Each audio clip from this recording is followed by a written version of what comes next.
Buying your first boat is exciting, but if you get it wrong, it can also be quite an expensive error.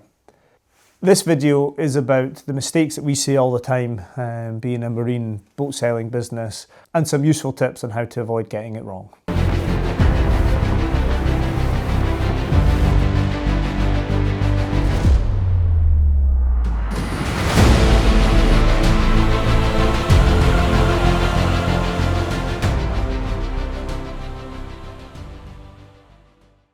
Mistake number one is buying the boat that you want, not the boat that you need. It's important to detail at the start of your boat purchasing journey what you're going to be using the boat for. It's very rare that one boat is going to do everything. So whether you want to use it for fishing, for day trips, exploring, water sports, commercially, towing, you need to kind of hone in on what you want to be using the boat for, and then that can help you find the boat that's going to have the right attributes to give you the best experience out in the water. The Pioneer range is deliberately broad. You've got 8-foot rowing boats all the way up to 17-foot enclosed work boats. That can be a strength, but still within that broad range, each boat can do a lot. You need to make sure you're getting the right one for your wants and needs.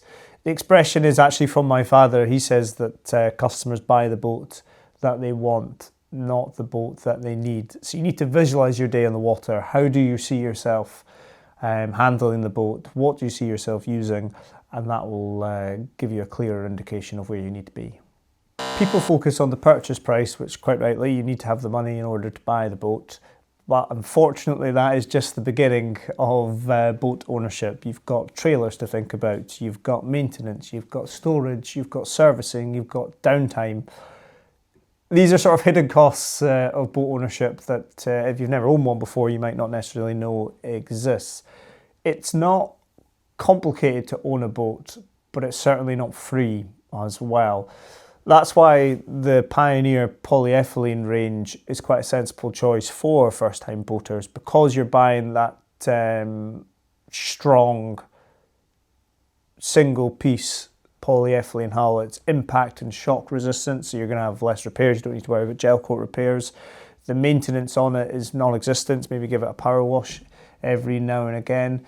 So you might want to look at a polyethylene Pioneer boat if you're wanting the most hassle-free boating. Mistake number 3 is chasing speed, power and size. If this is your first boat and you buy a boat that is far too big for your capability and experience, you're not going to use that boat. It's going to be a pipe dream. It's going to just stay tied up in the marina or just sitting on the trailer in your garden. So don't necessarily chase size and speed.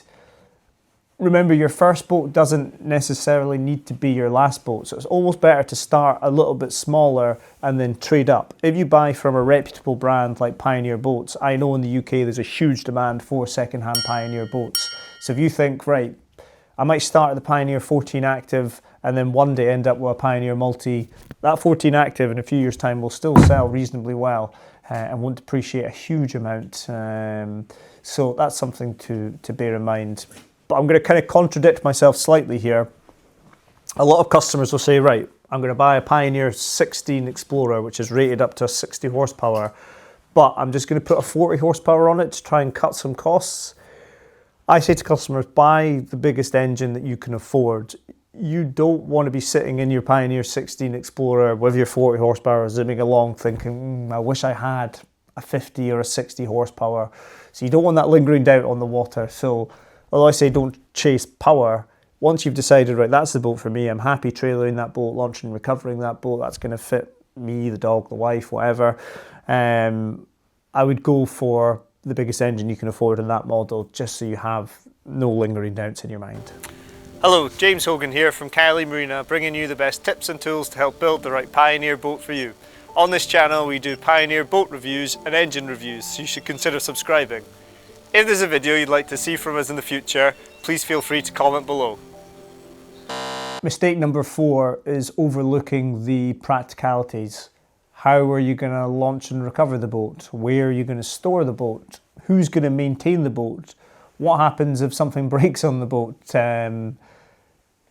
It's a lot handier if you buy from a local dealer, because then you're going to be able to take your boat or engine back to them for servicing, or if anything breaks. So I certainly would recommend buying local.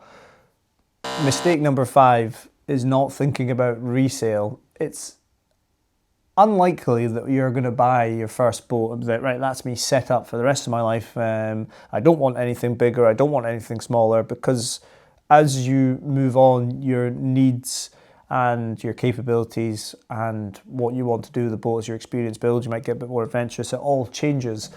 So when you're buying that boat, it's recommended to go with a highly thought of brand, maybe not the next cheap boat on the market, but if you went with a brand of heritage, for example, Pioneer, which was the first polyethylene boat on the market, you've got that peace of mind knowing I will be able to sell that boat second hand, because there's huge demand for these boats on the resale market. So that's just something to bear in mind.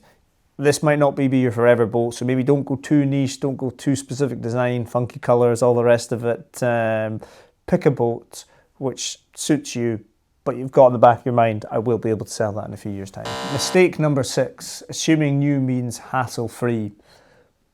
Boat ownership, as you learn with experience, you're always going to need to get the boat serviced. You're always going to make sure that it's maintained when it's been dipped in the water, make sure your engine's flushed out. So it's not like a car or van that you buy it and the next thing you need to do is 12 months later get it MOT'd or serviced. You do need to have ongoing care with your boat in order for it to function, especially when used in corrosive saltwater environments. Mistake number 7 is not asking enough questions. So I know from my point of view, I work at my family business here, Caley Marina, and we've been involved with Pioneer boats now for 40 years. But actually, one of my favourite things to talk about professionally is the Pioneer boats that we sell. So if you're unsure about anything, feel free to drop me an email or give us a ring, and I'll hopefully answer some of your questions to the best of my knowledge over a phone call. That can really hone in then your thinking of what you want to do with the boat and what you want to buy. So just pick up the phone and we're always here to chat. Boating rewards patience. I heard a chap say at the Southampton Boat Show on a huge 50-foot Fairline that slow is pro. And that translates very well from a 50-foot Fairline all the way down to an 8-foot Pioneer boat. The slower you go, the more forgiving the boat is going to be, especially when you're coming in and out of docking or going up to your trailer. So just take it nice and easy. The other thing that helps with boating is there's no substitute for experience. So if you're new to boating, I would highly recommend up and down. We are an island, so there's access to sailing schools and boat schools and tuition up and down the land. It's not a requirement in the UK from a leisure perspective to hold any sort of boating license like it is for a driving license in a car. You can just buy a boat and off you go. But if you've got no experience, I wouldn't recommend doing that. I'd recommend going to see someone like Compass Sea School here in Inverness, or there's these sea schools up and down the country, gaining that experience. And if you've got friends or family that have got experience on boating, once you've done your qualifications, then maybe heading out with them.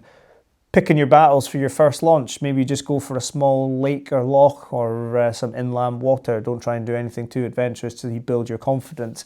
As you have that experience, you get the feel for the boat, you get the feel for the water, you get the feel for your own confidence, and then off you go. You can do what you want to do. So boating, going at a slower pace, will do you a lot better in the long run. If you're buying your first boat, it can seem quite daunting.